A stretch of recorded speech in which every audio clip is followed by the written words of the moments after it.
You know, Kerala is supposed to have one of the best healthcare in the country, and it's even lauded the world over. So if you have best healthcare, then obviously your doctors must be ace, yeah?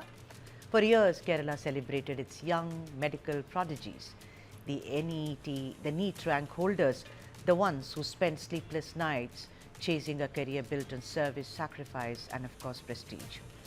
But a new narrative is emerging, one which involves frustration, exhaustion, and financial strain, highlighted through viral social media videos by young doctors who are stepping away from the profession. It's like saying enough is enough. There is Afriana Ashraf and Irfana Ibrahim, MBBS and dental graduates respectively, who openly shared their struggles. Afrina earned less than 40,000 a month in Bengaluru while juggling responsibilities of two doctors, leaving her mental health actually strained. Irfana earned just 8,000 rupees. Brace yourself. Yes, faced hours of non-stop patient care, and then she decided enough is enough. I'm just saying goodbye to dentistry. Their stories have sparked, heated debates across. Supporters applaud their courage and honesty, while many argue that why are young doctors over-ambitious? Why are they jumping the gun? Why is it that they are not ready to accept hardship? They should know that when you wear the white coat, there is no time to it. You could be working non-stop for 48 hours, which was proven during COVID. So why are they being so impatient? Now, there is also another thing about, why don't you go abroad for better opportunities? But then many doctors say that, listen, the international market for any other job is saturated, and the same applies for doctors, and it's very, very competitive. Senior doctors say, stressing patience, skill building and dedication, and say that there has to be some modesty, some kind of putting your head down like many of them did. What is the correct way to look at it? Today, when young doctors are saying goodbye to this noble profession and now, opting for other professions, which is out of maybe its passion or it's easier and there is work-life balance, what is the right way to do it? Let me now welcome the guest, Dr. Sulfi Nuhu, former State President, IMA Kerala. And we also have Dr. Ravi Prakash, who is a psychiatrist, very well known, both of them. Thank you so much for making the time. Dr. Sulfi Nuhu, there are two young doctors who have spoken like this. Do you agree that, when I read their salaries, I was kind of shocked. But one of my colleagues said, who studied in, in Kirpak Medical College in Chennai, said that that was what one got. And what is the big deal about? Sulfi Nuhu sir, which side are you? Because the times have changed. The expectations are different. The inflation rate, I mean, I used to take buses. Now I can't even get into a bus, not because I'm old, but it's because it's impossible. There are so many people. I'll be standing on the footboard. Dr. Nuhu, where do you stand on this, sir? Yeah, it's actually the tip of the iceberg in Kerala. At least in Kerala, it's the tip of the iceberg. The salaries are so low and so insulting, and the working conditions are so terrible. I'll say that so terrible that people they are forced to take extreme steps. It's very, very unfortunate. The thing is, you have to understand that the basic thing is that there are two extremes in India. In one extreme, there are villages in which people die without seeing a modern medicine doctor in their entire lifespan. But in Kerala, we have doctors for any 200 people. 200 is to 1 is the ratio. The World Health Organization says it is 1,000 is to 1. The Indian standard is 1,500 is to 1. We have maybe 100 to 200 is to 1. That is modern medicine doctors in Kerala.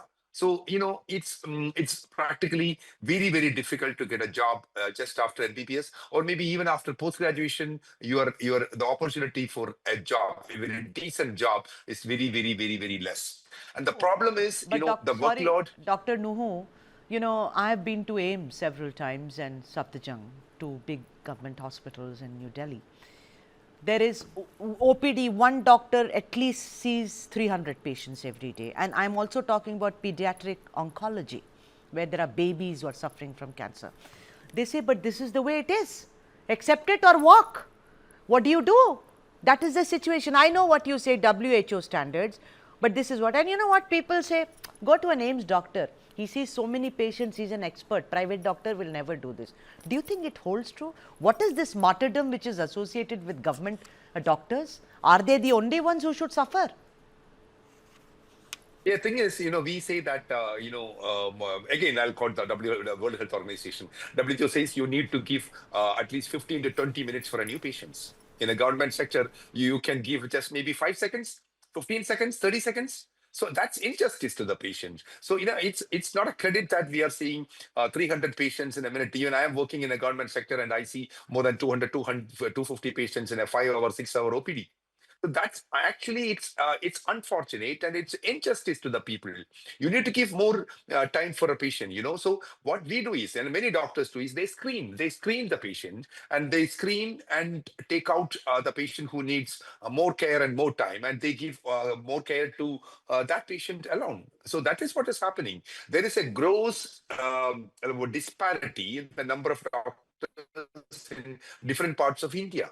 So that is what is happening, and the other thing is in Kerala and like in many other part of India, in the doctors or maybe the even health workers, nurses, paramedical staff, and other people are they have very high reputation. There is very high reputation worldwide. But now it is coming down. Why? Because the standard of medical education has deteriorated in such a All right. level that that the quality of the stuff is not there. So that is also a problem. So we don't get job outside. The people are not getting job outside. Right. What I've learned is in UK there are 15,000 doctors waiting after passing PLAB examination for a job opportunity. Oh my God. So that is also gone. Yeah.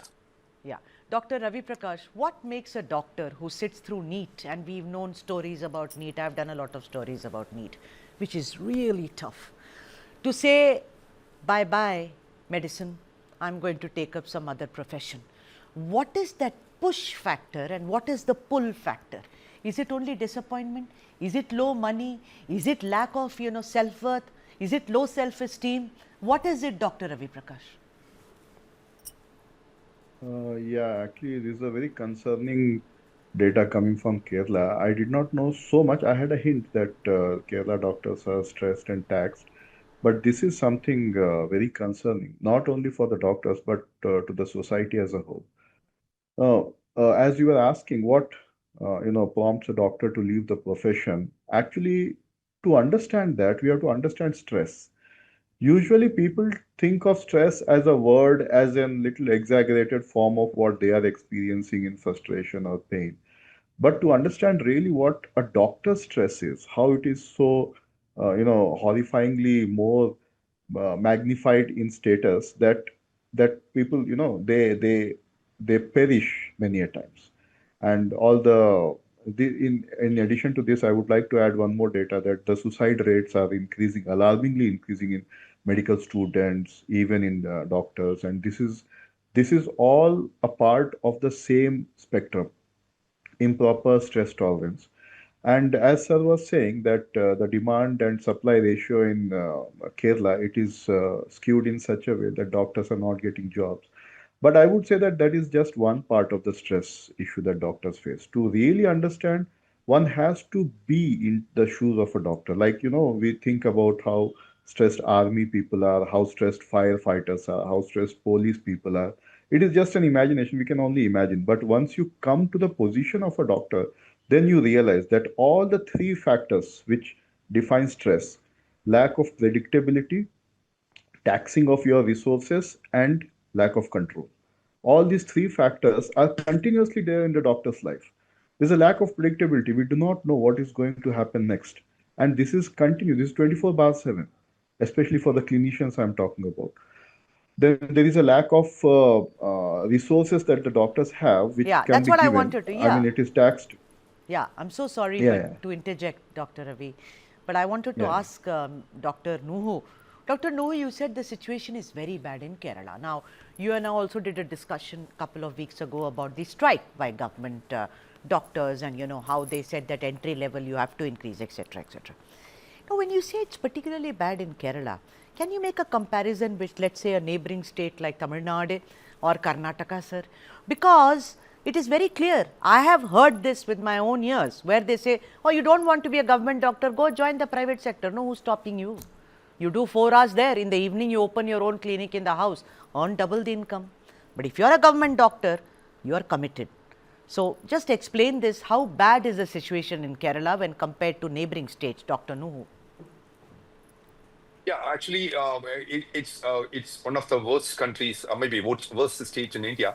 Maybe Kerala is having that much doctors. Maybe Tamil Nadu, maybe the southern Kerala, people like southern Kerala, I mean southern India, like Tamil Nadu, Andhra Pradesh, and maybe the Karnataka, they are also getting saturated. But it has there are a lot of lack of doctors, and a lot of job opportunities in Uttar Pradesh, Bihar, and so many other states in the northern part of India. But in Kerala and southern parts, Kerala is the worst one, but Tamil Nadu also is, there are stories in which the doctors go for the Uber thing, or maybe the Swiggy thing and all.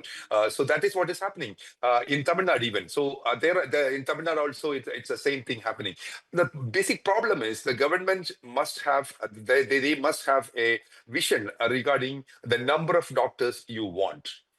See, it is not like just any other job. If you give a lot of stress for a young graduate, or maybe young person for 4.5 to 5 years, and even after post graduation they don't get a job, that is injustice. That should not be the way. The policy must change in such a way that we have to have an assessment whether you require more doctors or not in particular thing. We have a disparity in different parts of India, so we need to change that. And there should not be. The Indian Medical Association Kerala State Branch has been demanding not to open new medical colleges in Kerala. Maybe we can have more. There's a policy of the central government saying that one medical college per district. That will not help anyone. That will not, because if you need to give a good All right. treatment for the people, yeah, we need to have good hospitals rather than Right. creating more doctors. All right, very well said. Dr. Prakash, I want to know how come you spoke about deaths by suicide. I've seen people, doctors stressed out, shouting and screaming, sometimes just sitting in their room alone and, stressed out, completely disappointed, dejected. Why is it? Much like other professions where you have mental health issues, you have mental health counselors, are doctors immune to this? Why aren't hospitals concentrating on this? A happy doctor is also a great professional. No, Dr. Ravi Prakash? Yeah. Actually, unfortunately, all the subjects that we love in MBBS, in PG, that is to serve others. There is no one subject that we learn to, use it for ourselves. So this is one of the things that I am also a member of IMA, Rajajinagar, and I have been trying to push a lot, at least in our IMA people, that we should try to introduce some subject for the stress management of doctors in MBBS curriculum itself. And people have to realize that stress management is an integral part. That is one thing, stress management. Other thing is that financial knowledge and financial awareness is another thing that doctors will have to learn eventually over the course of time, because as the doctor profession is becoming more and more corporatized, we need to learn about the financial aspects also, how to save money, how to earn money, how to diversify. Sometimes all these things will be required to learn. And over the course of time, what has happened, when I joined MBBS, the one drastic change that I am seeing also in medical profession is that, although at that time also the earnings were not so great, and it was not like doctors were, all the doctors I'm talking about, if you take an average, everyone was earning very good. It was not like that, but there was a thankfulness in the society. This is something that we have to understand, that these attacks on doctors, this media trial on doctors, this degrading of the image of doctor every other day. These things, they have taken an additional toll on the doctor's mental health, See, where they Prakash, there are feel also that there other, is Dr. nothing. Prakash, there are also other stories. A doctor's turning you away, a doctor not diagnosing you properly, a doctor asking you, writing 20,000 tests, not understanding that, I may not have that much money, and then saying, everything is okay, just do another test, CBC. There is no sincerity. That kind of doctor who was my family member is long gone. So it is both the flip side, Dr. Ravi Prakash. Some of them, I am sorry to say, these doctors are only making money because everyone knows now that they all have targets. Dr. Nuhu, I want to ask you, you still sit in OPD. If I gave you an option, whatever your passion is, would you have left medicine and done that? No. I love this profession. I still love this profession. I love seeing patients. And there are a lot of patients waiting outside also even now.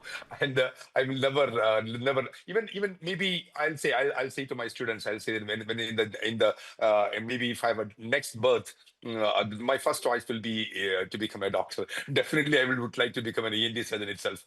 So that's a different thing. That's a different person. I love this job. That is why, because probably I'm a very senior person, and I'm worried about the younger generation. That is what is happening. So, thing is, we need to have a longer perspective, longer perspective, or maybe long term thinking about the entire thing. For that, if you love this profession, this is one of the best profession, definitely, no doubt at all. If you love this profession, and if you love to take the risk, this is still one of the best profession. But the government and the policymakers, they have to think that Yeah. they have to they think that it's not an easy job, and it's not we have to have a long term All right. agenda for the upcoming doctors.